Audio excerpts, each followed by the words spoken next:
Hi friends, welcome to my channel. இந்த மாதிரி சுவாரஸ்யமான கதைகளை கேட்க நீங்க இப்பதான் நம்ம சேனலுக்கு முதல் முறையா வர்றீங்கன்னா மறக்காம நம்ம சேனலை சப்ஸ்கிரைப் பண்ணி வச்சுக்கோங்க. பக்கத்தில் இருக்க பெல் ஐகானையும் கிளிக் பண்ணிக்கோங்க. என் பெயர் ஷாலினி. என் வீட்டு வேலைக்காரனுக்கு வயசு 19 இருக்கும். அவன் எப்பொழுதும் என் பின்னால் தான் சுற்றி வருவான்.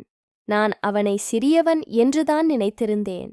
ஆனால் ஒரு நாள் அவன் என்னிடம் சொன்னான், முதலாளி அம்மா, என்னை சிறியவன் என்று நினைக்கும் தவறே நீங்கள் செய்யாதீர்கள் என்றான். அன்று இரவு நான் அவனை பார்த்தபோது ஆச்சரியப்பட்டேன்.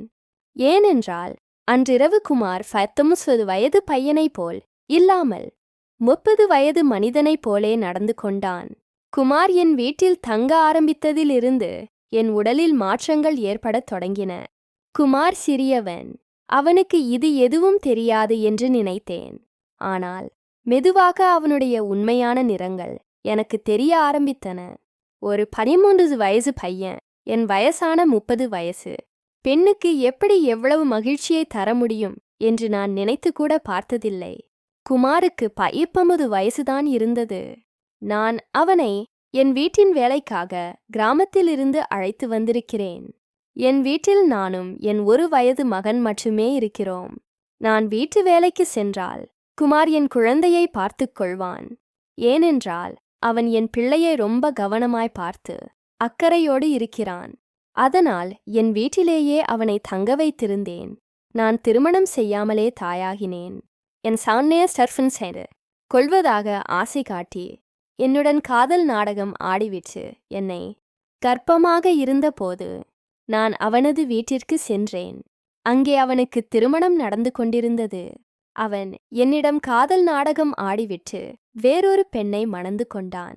நான் கருக்கலைப்பு செய்ய நினைக்கும்போது நேரம் கடந்துவிட்டது. 5 மாதமாகியோச்சு.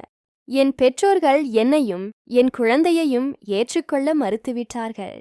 அப்போது நான் தனியாகத்தான் வாழ ஆரம்பித்தேன். சில மாதங்களுக்கு முன்புதான் என் தாத்தாவின் 100வது பிறந்த நாளுக்கு என் கிராமத்திற்கு சென்றிருந்தோம்.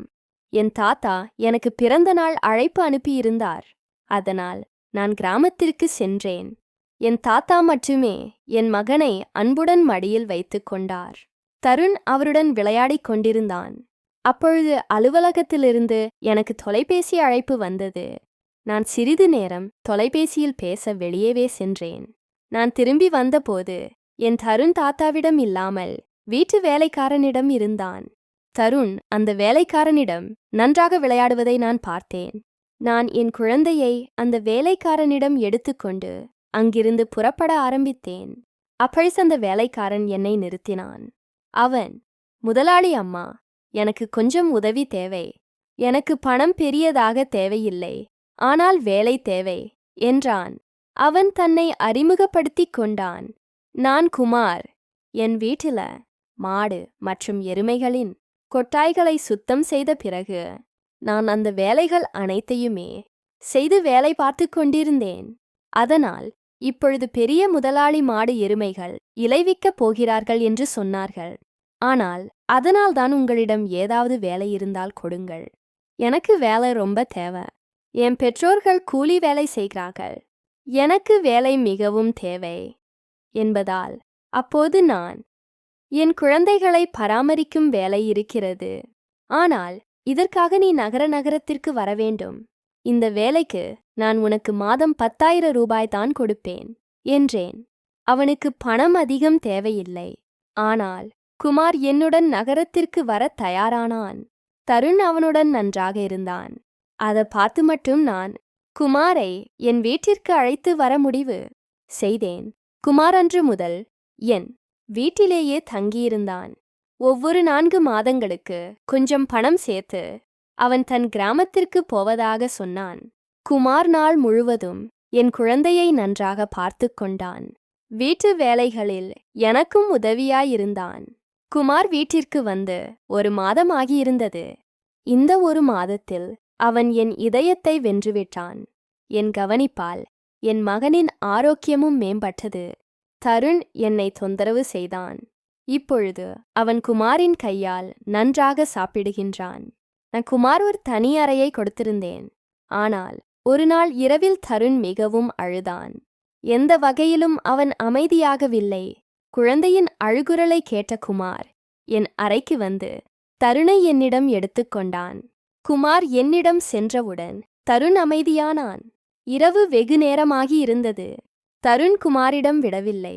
நான் அன்று குமாரை என் அறையிலிருந்து தூங்கச் சொன்னேன். காலையில் நான் எழுந்தபோது தருண் குமாரை பிடித்து கொண்டு தூங்கிக் கொண்டிருந்தான். அந்த இரவுக்குப் பிறகு குமார் தருணை என் அறையில் தூங்க ஆரம்பித்தான்.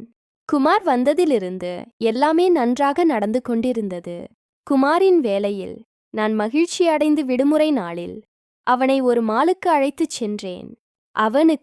அவனுக்காக ஆடைகளை வாங்கிக் கொடுத்தேன்.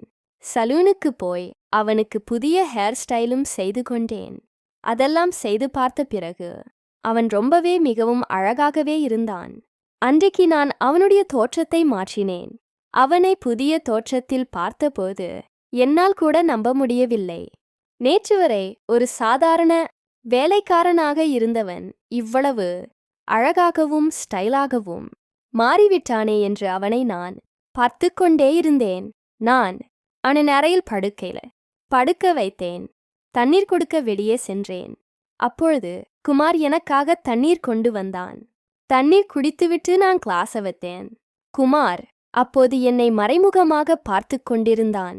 நான் கிளாஸ வைச்ச உடனே அவன் என் கையை பிடித்தான். பல வருடங்களுக்குப் பிறகு ஒரு ஆண் என் கையை பிடித்தான். நான் என் கையை விடுவித்துக் கொண்டு அவனிடமிருந்து நான் விலகினேன்.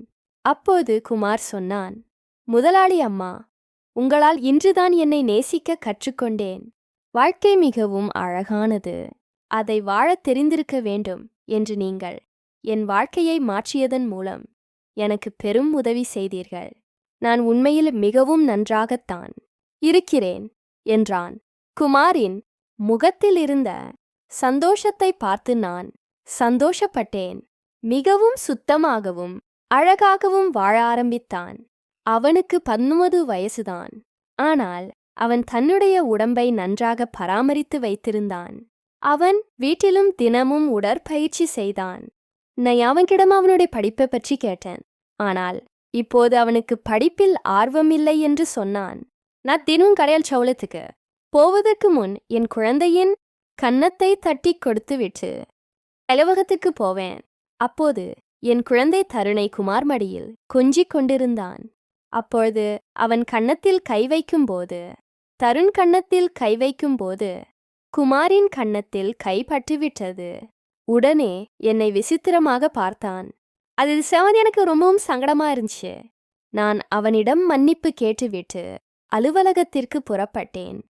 மாலையில் நான் வீடு திரும்பிய போது கூட என்னால் குமாரின் கண்களை பார்க்க முடியவில்லை. சுமார் தருணை சாப்பாடு ஊட்டி தூங்க வைத்தான். அப்புறம்தான் நாங்கள் 2 பேரும் சேர்ந்து சாப்பிட்டோம். சாப்பிட்ட பிறகுதான் என் அறைக்கு சென்றேன். அங்கே நான் மருந்துகளை எடுத்துக் கொண்டிருந்தேன். எனக்கு ஒற்றை தலைவலி பிரச்சனை இருக்கிறது. அதற்கான மருந்தை எடுத்துக் கொண்டிருந்தேன். மருந்து எடுத்த பிறகு என் தலைவலி மிகவும் வலித்தது. நான் என் அறையில் தலையை பிடித்து கொண்டு உட்கார்ந்திருந்தேன். சிறிது நேரம் கழித்து குமார் அறைக்குள் வந்தான். நான் இந்த நிலையில் இருப்பதை பார்த்து, என்னானது முதலாளி அம்மா என்று கேட்டான். என் தலை வலிப்பதாக தெரிந்ததும் அவன் என் தலையை மசாஜ் செய்ய ஆரம்பித்தான். குமார் மசாஜ் செய்ய ஆறுதலாய் அளித்தது. மெதுவாக எனக்கு ஆழ்ந்த தூக்கம் வந்தது. அன்றிரவு எனக்கு நன்றாக தூக்கம் வந்தது. அடுத்த நாள் எங்கள் அலுவலகத்தில் பாரம்பரிய தினவிழா இருந்தது. அதுக்காக நான் மாற்றிடத்தில் அழகா ஒரு சேலை போட்டுக்கொண்டு ரெடியாகியிருந்தேன். அப்போது குமார் அறைக்கு அழைத்து முடிச்சை கட்ட சொன்னேன். நான் என்று நினைச்சிருந்தேன். ஆனால் அவன்கிடம் இந்த வேலை செய்ய சொன்னேன். எனக்கு வேறு வழியும் இல்லை. தயாராகி நான் புறப்பட ஆரம்பித்த போது குமார் என்னை தடுத்து உள்ளிருந்து அவன் தன்னை காதுக்கு கேஜல் போட்டுவிட்டு, எஜமானி அம்மா, இப்பதான் உங்க மேல் யாருடைய கண்ணும் பாதிக்காது. ஏன்னா நீங்க கண்ணுப்படும் அளவிற்கு அவ்வளவு அழகாக இருக்கிறீர்கள். இப்ப நீங்கள் செல்லுங்கள் என்று அவன் தனது உதட்டுக்கு கீழ் ஒரு திஷ்டி போட்டு ஒன்றை வைத்துவிட்டான். பிறகு நான் குமாரை அதுக்கு அதிகமாக நேசிக்கவும் ஆரம்பித்தேன். நான் அவளுடைய காதலும் என்னுடன் வந்திருந்தார்கள். குமார் இன்று மிகவும் சுவையான உணவை சமைத்திருந்தான். என் தோழி ரம்யா 4-5 நாட்கள் என் வீட்டில் தங்கப் போகிறாள். அடுத்த 3 நாட்களுக்கு அவளுடைய காதலும் என் வீட்டில் இருந்தான். அடுத்த நாள் இரவு குமார் உணவு சமைத்து ரம்யாவை அவளுடைய காதலையும் சாப்பிட அழைத்தான். ஆனால் அவர் இருவரும் அறையில் 2 பேரும் ட்ரிங்க் சாப்பிட்டுக் கொண்டிருந்தார்கள். ரம்யா அதிகமாக எடுத்துக்கொண்டாள். பன்சி சாப்பிடுறதுக்கு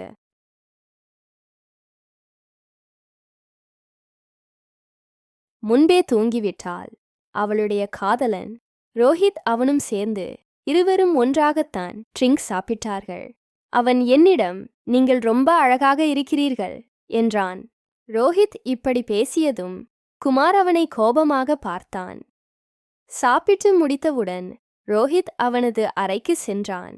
அவன் போனதும் குமார் என்னிடம், முதலாளி அம்மா, உங்களுடைய இந்த நண்பர்கள் எப்படி இருக்கிறார்கள்?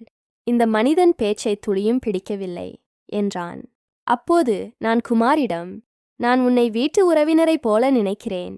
அதற்காக நீ என் விருந்தினர்களைப் பற்றி எதையும் பேச வேண்டாம். அந்த விருந்தினருக்கு சேவை செய்வதுதான் உன் வேலை. அதனால்தான் நீ அதை மட்டும் செய். மற்றபடி வேறு எதையும் கற்றுத்தர வேண்டிய அவசியம் எனக்கு கிடையாது என்று சொன்னேன். குமாரை அதட்டிவிட்டு தன் அறைக்கு சென்றான். நான் அவனை அதட்டி இருந்தாலும் அவன் எனக்காக தண்ணீர் கொண்டு வந்தான். அப்போது நான் என் மருந்தை எடுத்துக்கொண்டு தண்ணீர் குடித்துவிட்டு தூங்கினேன் என்று. குமார் என் அறைக்கு தூங்க வரவில்லை என்று நினைத்தேன். ஆனால் காலையில் கண் விழித்தபோது அவன் என் அறையில் இருந்தான். சிறிது நேரத்தில் என் எதிரில் ரம்யா வந்தாள். அவளால் மிகவும் கோபமாயிருந்தாள். குமார் என் முன் கொண்டு வந்து நிறுத்தி ரம்யாவின் துப்பட்டா கட்டியிருந்தது. ரம்யா, உன் இந்த கிராமத்து வேலைக்காரன் என் காதலின் கையை உடைத்து விட்டான். குமார் தலையை மட்டும் ஆட்டி, முதலாளி அம்மா, நான் எதுவும் செய்யவில்லை. இரவில் ரோஹித் சார்தான் போதையில் இருந்திருப்பார். அப்போது அவர் சமநிலையை இழந்து விழுந்திருப்பார். நான் ஏன் ரோஹித் சார் மீது கை வைக்கப் போகிறேன் என்றான். ரம்யா இன்னும் தெளியவில்லாமல் இருப்பது போல் எனக்கு தோன்றியது. அதனால் குமார் எனக்காக அவர் இவரிடமிருந்து மன்னிப்பு கேட்டான். ரம்யாவும் ரோஹித்தும் அங்கிருந்து புறப்பட்டு சென்றார்கள். குமார் என்னிடமிருந்து மன்னிப்பு கேட்க ஆரம்பித்தான். அவன் எதுவும் செய்யவில்லை என்று எனக்கு தெரியும் என்று நான் விடுமுறை எடுத்தேன். என்னாச்சா நாட்களா பிஸியாவே இருந்தேன். இன்னைக்கு எனக்காக கொஞ்ச நேரம் ஒதுக்கலாம் என்று நினைத்தேன்.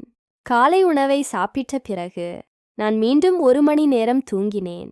தருண் என்னுடன் தூங்கினான். எழுந்த பிறகு எனக்கு ஒரு கப் தேநீர் கொடுக்க வேண்டும் என்று தோன்றியது. நான் குமார் தேநீரை தயாரிக்க அழைத்தேன். படியாண்டிருந்து எந்த பதிலும் வஃப்ச. அவனை தேடிக்கொண்டே அவன் அறைக்குச் சென்றேன். அங்கே குமார் குளித்து முடித்துவிட்டு குளியல் அறையிலிருந்து வெளியே வந்தான். அப்போது அவன் மிகவும் அழகாகவே இருந்தான். ஒரு வகையில் அவனை எனக்கு ரொம்பவே பிடித்திருந்தது. அப்போது குமார் என்னை அழைத்தான். ஆனாலும் நான் என் நினைவை இழந்து அவனை பார்த்து கொண்டிருந்தேன். என் கண்களுக்கு முன்னால் ஒரு சைகை செய்தான். அப்போது எனக்கு நினைவு வந்தது.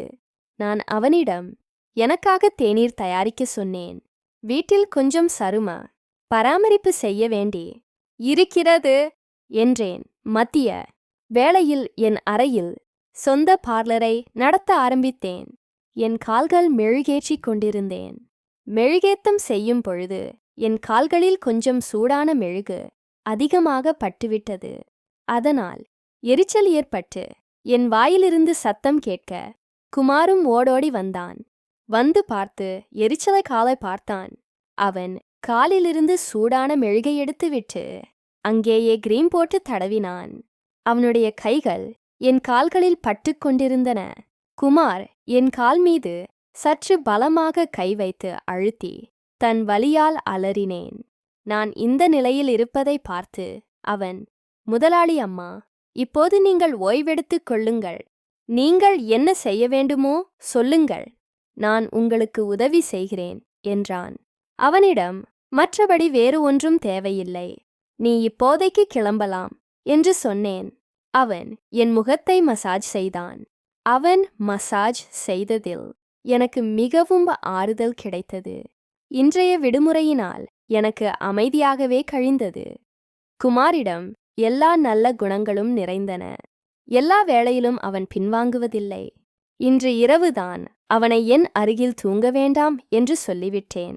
நாள் முழுவதும் நம் வீட்டில் இருப்பதில்லை. குறைந்தபட்ச இரவிலாவது நான் என் குழந்தையுடன் தனியாக நேரம் செலவிட வேண்டும் என்று ஒவ்வொரு முறையும் குமாருடன் என் அறைக்கு வருவது எனக்கு பிடிக்கவில்லை. அதனால் நான் அவனை என் அறையில் தூங்க வேண்டாம் என்று சொல்லிவிட்டேன். இப்படி நாட்கள் கழிந்தன. சில நாட்களாக குமார் இல்லாமல் தருண் இரவில் சரியாக தூங்கவில்லை. அதனால் மெதுவாக அவன் அழுவதை நிறுத்திவிட்டான். ஆனால் என் மனதில் சில மாற்றங்கள் ஏற்படுவதை உணர்ந்தேன். காலையில் எழுந்தவுடன் என் உடல் மிகவும் வலிக்க ஆரம்பித்தது. திடீரென்று இது ஏன் நடக்கிறது என்று புரியவில்லை. சில நாட்களில் உடல் வலி மிகவும் அதிகமாகி படுக்கையிலிருந்து எழும்பக்கூட முடியவில்லை. நான் அலுவலகத்திலிருந்து ஒரு வார விடுமுறையும் எடுத்துக்கொண்டேன். இப்போது முழு நேரமும் தருண் குமாருடன் இருந்திருக்கிறான். அவனுக்கு பசித்தால் குமார் அடிக்கடி என் அருகில் வருவான். இன்றுதான் என் தலையை பிடித்து கொண்டு உட்கார்ந்திருக்க. இரவில் குமார் தண்ணீர் எடுத்துக்கொண்டு தன் அறைக்கு வந்தான். நான் என் தலையில் கை வைத்திருப்பதை பார்த்து, முதலாளி அம்மா, நான் உங்களுக்கு மசாஜ் செய்து விடட்டுமா என்று கேட்டான். நானும் உடனே வேறு வழியில்லாமல் தலைவலி நிற்கும் என்று சரி என்றேன், ஒத்துக்கொண்டேன். அவனும் வழக்கம் போல் எனக்கு மிகவும் மசாஜ் செய்தது. ஆறுதலாக இருந்தது.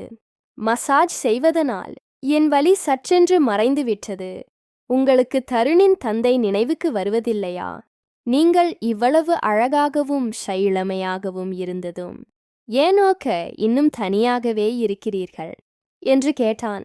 அவனுடைய கேள்விக்கு என்னிடம் சரியான பதிலும் இல்லை.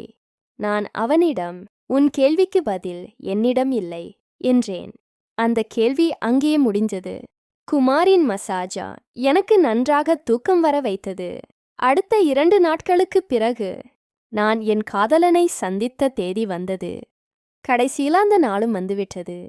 அன்று நாள் முழுவதும் என் மனதை ஏதாவது ஒரு வேளையில் பிஸியாக வைத்திருக்க முயற்சி செய்தேன். ஆனால் இறைவன் இருளில் என் காதலன் எனக்கு மிகவும் நினைவுக்கு வந்தான். அந்நேன்ற இல்லை. வலாஸ் சந்தையின் தந்தை தருணை பார்க்கும்போது எனக்கு தினமும் அவன் நினைப்புதான் வரும். இன்று என் உணர்வுகளை என்னால் மறக்க முடியவில்லை. நான் என் அருகில் சத்தமாக அழ ஆரம்பித்தேன். தருண் அருகில் தூங்கிக் கொண்டிருந்தான். அதுவும் எனக்கு நினைவில்லை. நான் இன்று என் மருந்துகளையும் எடுக்கவில்லை. அப்போதே குமார் தண்ணீர் எடுத்துக்கொண்டு தன் அறைக்கு வந்தான். நான் அழுவதை பார்த்து அவன் எனக்கு தண்ணீர் கொடுத்தான். நான் அமைதியானதும் அவன் எனக்கு மருந்துகள் கொடுத்தான். என் அழுகையின் சத்தத்தால் தருண் லேசாக எழுந்துவிட்டான். குமார் என்னை அவனுடைய அறைக்கு அழைத்து சென்றான். அங்கே போய் நான் குமாரின் கையை பிடித்துக்கொண்டு நான் என் உணர்வை இழந்து விட்டதைப் போலிருந்தேன். நான் அழுவதற்கான காரணத்தை கேட்டு குமாரும் இப்போது அமைதியாகிவிட்டான். அவன் தொடர்ந்து என் கண்ணீரை துடைத்துக் கொண்டிருந்தான். நான் அழிந்து கொண்டிருந்தேன். அவன் கையை பிடித்துக்கொண்டு அவனை என் அருகில் அமர வைத்தேன்.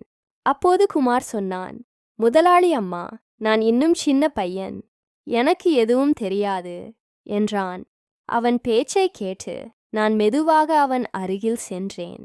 அந்த இரவு முழுவதும் நான் அவன் அருகிலேயே இருந்தேன். ஆனால் காலையில் நான் எழுந்தபோது அவன் அருகில் இல்லை. அவனுடைய சட்டை மட்டுமே அங்கு இருந்தது. வேறு எங்கு சென்றிருப்பான் என்று பார்த்து கொண்டிருந்து அவனை வெளியில் வந்து பார்த்தேன். அப்போது குமார் என் குழந்தைக்கு பால் மற்றும் பிஸ்கட் ஊற்றுவதை நான் பார்த்தேன். எனக்கு தருணை பற்றி நினைக்கவில்லை. ஆனால் குமார் அவனை மறக்கவில்லை. அவன் எங்கள் இருவரையும் தந்தையாகவும் தாயாகவும் மகனையும் சந்தோஷமாக பார்த்து கொண்டான். இரவுக்கு பிறகு நான் காலையில் தாமதமாக எழுந்தேன். அந்த நாள் முழுவதும் குமார் என்னை பார்க்கவில்லை என்று ரம்யா என்னை சந்திக்க வீட்டிற்கு வந்தாள். அவள் குமாரை பார்க்கவில்லை. ஆனால் குமார் அவளுக்கு தண்ணீர் கொடுத்தான். பின்பு அறையை விட்டு வெளியேறினான். சிறிது நேரம் பேசிய பிறகு ரம்யா புறப்பட ஆரம்பித்தாள். போகும்போது அவள் என்னிடம், உன் வேலைக்காரனை எவ்வளவு சீக்கிரம் முடியுமோ அவ்வளவு சீக்கிரம் இங்கிருந்து அனுப்பிவிடு. அவன் பார்க்க எவ்வளவு அப்பாவைப் போலிருக்கிறானே. அப்பாவி இல்ல என்றாள். அவள் பேச்சை நான் பெரியதாக எடுத்து கொள்ளவில்லை. வழக்கம் போல் இரவு உணவு சாப்பிட்ட பிறகு குமார் என் அறைக்கு தண்ணீர் கிளாஸ் எடுத்து கொண்டு வந்தான். தருண் தூங்க வைத்தான். தருண் இன்று ஊஞ்சலில் ஆடிக்கொண்டிருந்தான். குமார் அவனை பார்த்து கொண்டிருந்தான். நான் என் அறையின் விளக்கை அணைத்துவிட்டு தூங்கினேன். சிறிது நேரத்திற்குப் பிறகு என் அறையில் தருண் குரல் கேட்டது. அவனுடைய குரலால் என் தூக்கம் கலைந்தது. அதன் பிறகு குமார் அவனை போய் தூக்கி அவனுக்கு ஆறுதல் சொல்லி அழைத்தான். அதன் பிறகு எழுந்திருக்கும் போது அவனுடைய அழுகை சத்தம் நின்றது. சிறிது நேரத்திற்குப் பிறகு என் அறைகதவு திறக்கும் சத்தம் கேட்டது. நான் அமைதியாக எல்லாற்றையும் பார்த்து கொண்டிருந்தேன். குமார் என் அறைக்கு வந்தான். நான் தூங்குகின்றானா இல்லையா என்று பார்க்க என் அருகில் வந்தான். பிறகு என் மொபைலை எடுத்தான். அவனுடைய அந்த தேடுதலை பார்த்து நான் வேகமாக அறையின் விளக்கை ஆன் செய்தேன். நான் விழித்திருப்பதை பார்த்து அவன் திகைத்தான். நான் அவன் கையிலிருந்து மொபைலை பிடுங்கினேன். நான் அவனிடம், குமார், இதெல்லாம் என்ன? நீ இப்போது இங்கே என்ன செய்கிறாய் என்று கேட்டேன். அவன் எதுவும் சொல்லாமல் அங்கிருந்து போக ஆரம்பித்தான். ஆனால் நான் அவனை இவ்வளவு எளிதாக விட விரும்பவில்லை. ரம்யாவின் காதலனை அவன் அடித்த வீடியோ நான் அவனுக்கு காட்டினேன். அன்று ரோஹித் மொபைல் கேமரா தவறுதலாக ஆன் செய்யப்பட்டிருந்தது. அதில் அவர்கள் சண்டையிடும் காட்சி பதிவாகியிருந்தது. காலையில் ரம்யா என்னை சந்திக்க வந்தபோது அந்த வீடியோவை எனக்கு காட்டினாள். அப்போது இருந்து நான் குமாரை உன்னிப்பாக கவனித்துக் கொண்டிருந்தேன். குமார், நீ ஏன் பொய் சொல்கிறாய்? என் ரோஹித் அடிப்பனாய் என்று கேட்டேன். அப்போது அவன் சொன்னான், உங்களை யார் கெட்ட கண்களால் பார்த்தாலும் நான் அவனை இப்படித்தான் செய்வேன் முதலாளி அம்மா. அந்த இரவு ரோஹித் போதையில் இருந்தான். உங்களை அறைக்கு வந்தான். உங்களுடன் தவறு செய்ய முயன்றான். வனச்சரனை யாவனே எட்டிட்ட. குமார் பேச்சை கேட்டு நான், சரி, நான் உன்னை பேச்சை நம்புகின்றேன். ஆனால் நீ ஏன் என் தண்ணீரில் தூக்க மருந்து கலந்தாய்? இன்று நீ என் தண்ணீரில் மருந்து கலப்பதை நான் கண்டேன். உன் பார்வை என் மீது இருந்தது. நீ என்ன விரும்பினாயோ அதையே நான் உனக்கு கொடுத்தேன். இப்போது உன் கணக்கை நீ கொடு. உன்னுடைய ஊருக்கு போ என்றேன். உன் பேச்சை கேட்டு குமார் சொன்னான், முதலாளி அம்மா, நீங்கள் நினைப்பது போல எதுவும் நடக்கலை. நேற்று இரவு நமக்குள் எந்த தவறும் நடக்கவில்லை. நான் உங்களுக்கு தண்ணீரில் தூக்கம் அடைந்தது கலந்தது உண்மைதான். ஆனால் நீங்கள் என் அருகில் வந்தவுடன் தூங்கிவிட்டீர்கள். ஆனால் நீ உங்களுடன் சேர்ந்து பல்ல வேண்டியதில்லை. சில நாட்களுக்கு முன்பு இரவில் நீங்கள் தொலைபேசியில் பேசும் பொழுது உங்கள் பேச்சை கேட்டேன். நீங்கள் மீண்டும் உங்கள் காதலனை சந்திக்க தயாராகி கொண்டிருந்தீர்கள். உங்கள் சந்திப்பு உங்கள் வீட்டிலேயே ஏற்பாடு செய்யப்பட்டிருந்தது. எனக்கு எதையெல்லாம் தெரியும்.